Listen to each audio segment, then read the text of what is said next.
सलोनी बहुत ही सीधी और भगवान को मानने वाली थी, लेकिन उसकी सौतेली माँ उसके सीधेपन का फायदा उठाती थी और उस पर बड़े अत्याचार करती थी। जरा सी चूक हो जाने पर उसकी खूब पिटाई करती। अरे सुनते हो, कोई लूला लंगड़ा देख इसकी शादी तय करो और इसे इस घर से बाहर का रास्ता दिखाओ। सलोनी के पिता जानते थे कि मीना एक चांडाल औरत है, इसलिए वो एक अच्छा घर देख सलोनी की शादी कर देते हैं। लेकिन वहां भी सलोनी से जलने वालों की कमी नहीं थी। सलोनी की ननद निकिता उसे बिल्कुल पसंद नहीं करती थी। सलोनी, बात तो सुनो जरा। जी कहिए। आज शाम को मेरे बॉस खाने पर आ रहे हैं। ध्यान रहे उनकी खातिरदारी में किसी प्रकार की कोई कमी नहीं होनी चाहिए। जी आपने कह दिया, बिल्कुल वैसा ही होगा। शाम को सलोनी जैसे ही गैस पर खाना चढ़ाकर वहां से जाती है अभी इसके खाने का स्वाद बढ़ाती हूँ। निकिता गैस की आंच तेज कर देती है।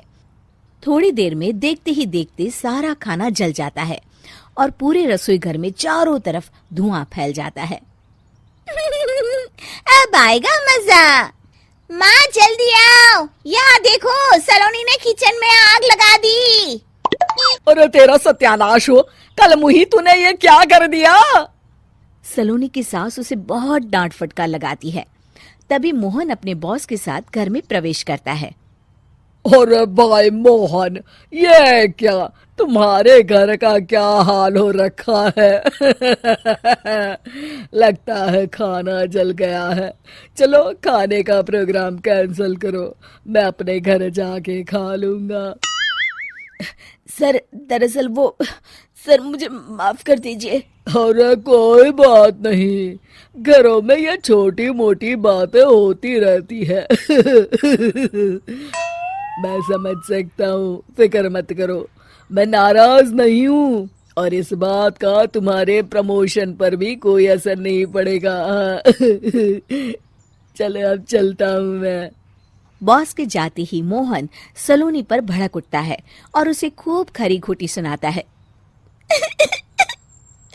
भगवान, मेरी माँ तो कहती थी कि अच्छे लोगों के साथ हमेशा अच्छा होता है, फिर मेरे साथ ही बुरा क्यों होता है?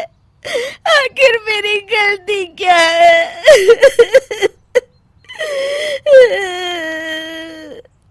तभी आकाशवाणी होती है। बेटी, अब तुम्हें कोई दुख नहीं दे पाएगा। तुम्हारा बुरा सोचने वाले की मन की सारी बातें तुम पहले ही जान जाओगी। अगले दिन सलोनी निकिता को चाय देने उसके कमरे में जाती है। तब निकिता के मन में कुछ बातें चल रही थी। कल तो मैंने सिर्फ खाना जलाया था, अब तू देखती जा सलोनी, तेरा इस घर में जीना हराम कर दूंगी।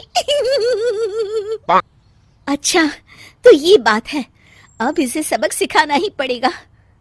कुछ दिनों के बाद, सलोनी, मेरे कपड़े जल्दी से प्रेस कर दो, ऑफिस के लिए देर हो रही है। सलोनी मोहन के कपड़ों के पास प्रेस गर्म होने के लिए रख देती है और अपने कमरे में चली जाती है। तभी हॉल में निकिता आती है। सलोनी चुपके से उसे देख रही होती है।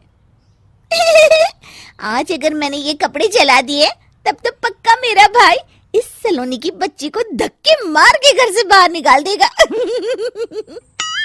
अरे तू क्या मुझे निकलवाएगी? महादेव है मेरे साथ। ठहर जा निकिता, आज तो तेरी खैर नहीं। सलोनी अपने पति मोहन को बुला लाती है और निकिता की सारी करतूत दिखाने लगती है। निकिता गर्म प्रेस मोहन के कपड़ों पर रखकर अपने कमरे में चली जाती है। मेरी बहन इतनी बड़ी चालबाज निकलेगी, मैंने तो सोचा ही नहीं था। मुझे माफ कर दो सलोनी, मैं तुम्हें गलत समझ रहा था। मोहन निकिता को बुलाकर उसे खूब डांट फटकार लगाता है। उस दिन के बाद से सलोनी की जिंदगी पूरी तरह बदल जाती है। सलोनी हर किसी के मन की बात सुन लेती थी।